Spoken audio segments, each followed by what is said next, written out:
வணக்கம். இன்னைக்கு நம்ம பார்க்க போறது நம்மளோட வாழ்க்கை எப்படி வடிவமைக்கப்படுதுங்கிற ஒரு ஆழமான ரகசியம் பத்தி தான். இது நம்ம முன்னோர்களுக்கு ரொம்ப நல்லா தெரிஞ்ச ஒரு விஷயம். ஆனா காலப்போக்குல நாம இதை சுத்தமா மறந்துட்டோம். அதுதான் அகநிகழ்வு. சரி வாங்க, அந்த மறக்கப்பட்ட ரகசியத்தோட கதவை நம்ம ஒன்னா சேர்ந்து திறக்கலாம். இந்த கேள்விய நாமளே ஒரு தடவையாச்சும் கேட்டிருப்போம் இல்லையா? நம்ம குடும்பம், நம்ம நண்பர்கள், ஏன் நாமளே கூட ஒரு சின்ன இலக்க அடையறதுக்கு கூட சில சமயம் ரொம்பவே போராடுறோம். இதுக்கு என்னதான் காரணம்? நாம யோசிச்சு வச்சிருக்கிற பதில்கள் தான் உண்மையான காரணமா, இல்ல அதுக்கும் மேல வேற ஏதாச்சும் இருக்கா? நம்ம நினைக்கிற மாதிரி காரணம் பணமோ இல்ல கடின உழைப்போ இல்ல அதிர்ஷ்டமோ கிடையாது. இது எல்லாத்தையும் தாண்டி ஒரு விஷயம் இருக்கு. சொல்லப்போனா இந்த ரகசியம் நம்ம முன்னோர்களுக்கும் வரலாறுல பெரிய பெரிய சாதனையாளர்களுக்கும் நல்லாவே தெரிஞ்சிருக்கு. ஆனா என்ன, நாம தான் அதை மொத்தமா மறந்துட்டோம். அந்த மாபெரும் ரகசியத்தோட முதல் படி வேற எதுவும் இல்ல, நம்மளோட எண்ணங்களுக்கு இருக்கிற அளவிட முடியாத சக்தி தான். இது ஒரு காலத்தால் அழியாத ஞானத்துல ரொம்ப எளிமையா சொல்லப்பட்டிருக்கு.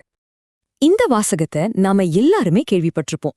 ஆனா இது வெறும் பாசிட்டிவ் திங்கிங் மட்டும் கிடையாதுங்க. இது நம்ம வாழ்க்கையோட ஒரு அடிப்படை விதி. நீங்க எப்பவாச்சும் கவனிச்சிருக்கீங்களா? நீங்க எதை பத்தி ரொம்ப ஆழமா அதிகமா நினைக்கிறீங்களோ அதுவே உங்க வாழ்க்கையில திரும்ப திரும்ப நடக்கும். சிம்பிளா சொன்னா, நீங்க என்ன நினைக்கிறீங்களோ அதுவாவே நீங்க மாறுறீங்க. ஆனா இது நினைச்ச உடனே நடந்துராது. இது ஒரு கொல்லன் கோடாரி செய்யற மாதிரி. முதல்ல இரும்பு மாதிரி ஒரு உறுதியான குறிக்கோள் வேணும்.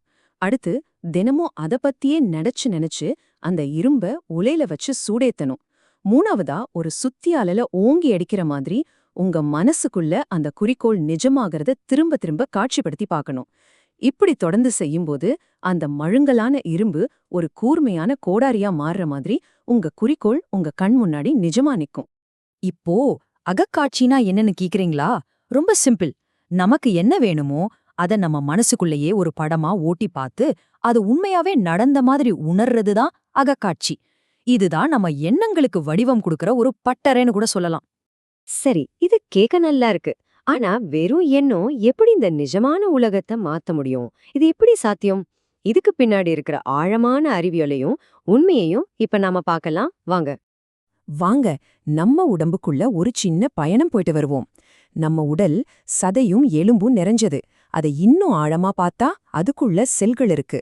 செல்களுக்குள்ள மூலக்கூறுகள், அதுக்குள்ள அணுக்கள், அணுக்களுக்குள்ள துணை அணுத்துகள்கள். சரி, அதுக்கும் உள்ள போனா என்ன இருக்கும்? அங்க கடைசியா இருக்கிறது திடப்பொருள் இல்ல. அது ஒரு தூய சக்தி, ஒரு அதிர்வு, கிட்டப்பட்ட ஒரு இசை மாதிரி. இங்கேதான் ஒரு பெரிய ஆச்சரியமே இருக்கு. இன்னைக்கு இருக்கிற நவீன விஞ்ஞானிகள் இத கண்டுபிடிச்சு இதுக்கு ஸ்ட்ரிங் தியரி அப்படின்னு பேர் வச்சிருக்காங்க. ஆனா ஆச்சரியம் என்னன்னா, நம்ம முன்னோர்கள், குறிப்பா சித்தர்களும் ஞானிகளும் இதே கருத்தை பல்லாயிரம் வருஷங்களுக்கு முன்னாடியே சிவன் தத்துவம்னு சொல்லிட்டாங்க. ரெண்டுமே சொல்றது ஒண்ணுதான், இந்த பிரபஞ்சம் மொத்தமும் ஒரு அதிர்வால் ஆனது. இங்க ஒரு முக்கியமான விஷயம், நாம சிவன்னு சொல்றது எந்த ஒரு மதத்தையும் இல்ல கடவுளையும் குறிக்கல. நம்ம தமிழ் முன்னோர்கள் இந்த பிரபஞ்சத்துல இருக்கிற தொடர்ச்சியான இயக்கத்துக்கு, அந்த வைப்ரேஷனுக்கு வச்ச ஒரு பெயர் தான் சிவன். இது ஒரு தத்துவவார்த்தை மற்றும் விஞ்ஞான கொள்கை. ஓகே, இந்த பிரபஞ்சமே ஒரு அதிர்வுன்னு புரிஞ்சுக்கிட்டோம். அப்போ அந்த அதிர்வோட மூலம், அதோட சோர்ஸ் என்ன? அந்த மூலத்தை தான் நாம பொதுவா கடவுள்னு சொல்றோம். கடவுள்ங்கிறது ஒரு தனி நபரோ இல்ல ஒரு பொருளோ கிடையாது. அது ஒரு இயக்கம், ஒரு சக்தி. உதாரணத்துக்கு புவியீர்ப்பு விசை மாதிரி. அது நல்லவங்களுக்கு ஒரு மாதிரியும் கெட்டவங்களுக்கு ஒரு மாதிரியும் வேலை செய்யாது. அது எல்லாருக்கும் பொதுவான ஒரு விதி. அதே மாதிரிதான் இந்த பிரபஞ்ச சக்தியும். இந்த உண்மைய நம்ம தமிழ் மொழியே ரொம்ப அழகா சொல்லுது. கடவுள்ன்ற வார்த்தையை பிரிச்சு பாருங்க. கடந்து உள் செல். அதாவது உன்னோட எல்லைகளை கடந்து உனக்கு உள்ளே போனீனா அந்த மாபெரும் சக்தியோட மூலத்தை நீயே உணர முடியும்னு அர்த்தம். சரி, இப்போ நாம பார்த்த எல்லா விஷயத்தையும் ஒன்னா இணைக்க போறோம். இந்த முழு விளக்கத்தோட மைய கருத்தான அந்த அக நிகழ்வுனா என்னன்னு இப்ப தெளிவா பார்க்கலாம். யோசிச்சு பாருங்க, இந்த பிரபஞ்சம் ஒரு மிகப்பெரிய அதிர்வால ஆனது. நம்ம எண்ணங்களும் ஒரு விதமான அதிர்வலைகள் தான். அப்போ நாம வேற, பிரபஞ்சம் வேற இல்ல. இந்த பிரபஞ்ச பெருங்கடல்ல நாமளும் ஒரு சின்ன அலை மாதிரி தான். அதனால நாம நமக்குள்ள எழுப்புற எண்ண அதிர்வுகள் தான் இந்த பிரபஞ்சத்துல எதிரொலிச்சு நம்ம வாழ்க்கையில சம்பவங்களா நடக்குது. இதுக்கு பேர் தான் அக நிகழ்வு. அகம்னா உள்ள, நிகழ்வுனா ஒரு சம்பவம். சோ சிம்பிளா சொல்லணும்னா, உங்களுக்குள்ள என்ன நடக்குதோ, என்ன இசைய நீங்க மீட்டிக்கிட்டு இருக்கீங்களோ அதுதான் வெளியேயும் உங்களுக்கு ஒரு நிகழ்வா நடக்கும். இதுதான் நம்ம மறந்த அந்த முக்கியமான ரகசியம். இந்த ஒரு சக்தி வாய்ந்த வரி போதும் நம்மளோட சக்திய நாம புரிஞ்சுக்க.